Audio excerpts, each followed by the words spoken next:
Good evening. My name is John Domville. I reside in Nanuet, New York, and I'm a 36-year veteran of the Social Studies Department at Ridgewood High School. This past January, I joined the parade of colleagues before you and spoke about our passion for our profession. I intimated at that time that I would likely retire at the end of this year.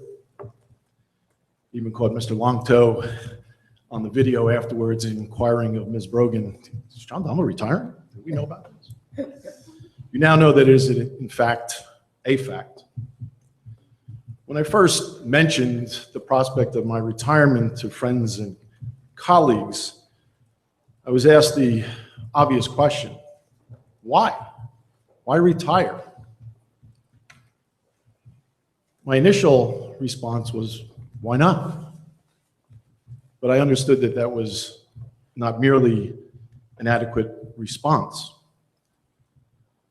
In fact, I began, therefore, to generate a list. Some of my students, such as Josh, are well aware of some of the more salient points on this list. I initially began with the positives, and then considered some of the things that made me wonder about what I did every day. The growing lack of civility in the way in which we speak to and treat one another in the world today. The cultural generation gap I increasingly feel with my students when they have no idea who Archie and Edith are, but they know who Snooki and the Jersey Shore. My learning plan, which I gladly pushed the last submit button this past Thursday.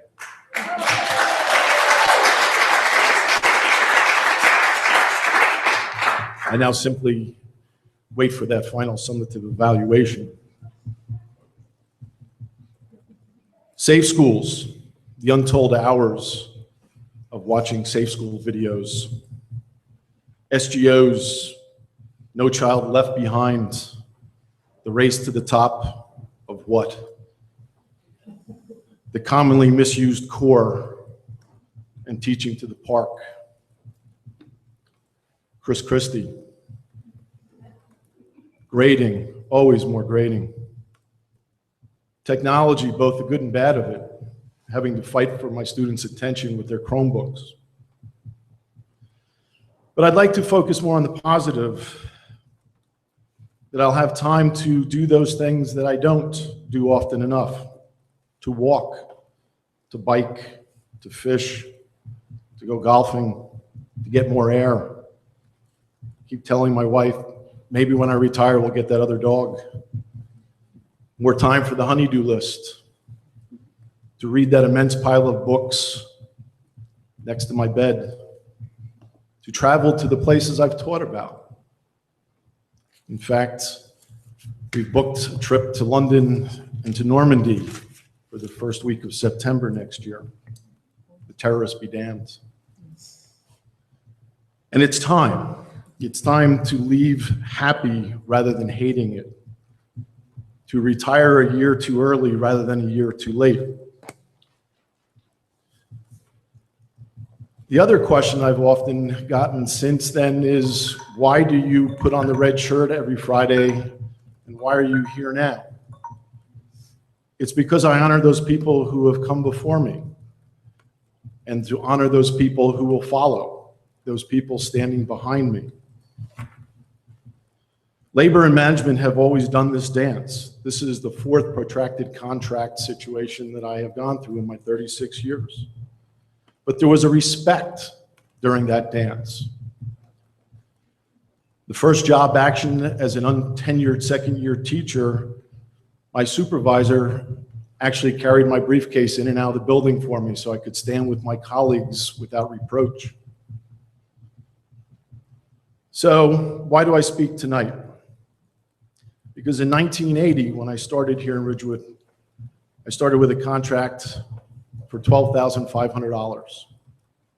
I thought I'd hit the lottery and thought that once I hit 15,000, I'll be rolling in it. I was able to get a credit card with a $300 limit. I was able to buy my first new used car.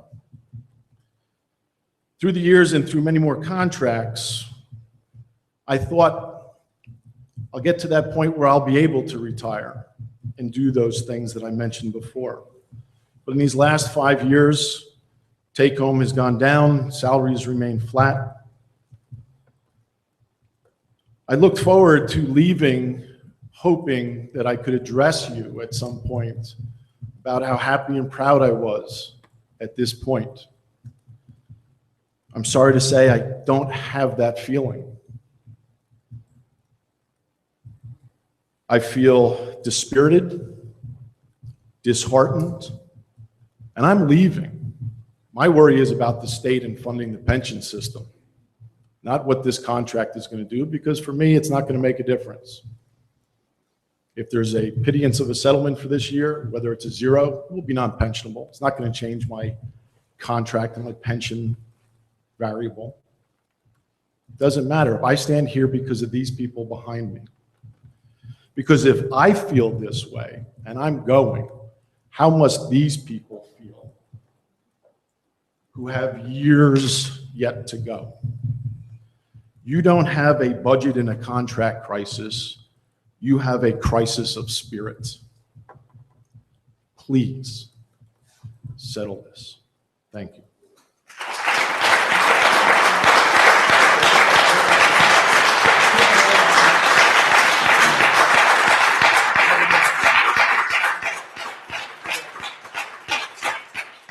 John, thank you for your service to the district for 36 years. Quite an achievement. And you've done wonderful work, and we're very much aware of all the work you've done. So thank you for that.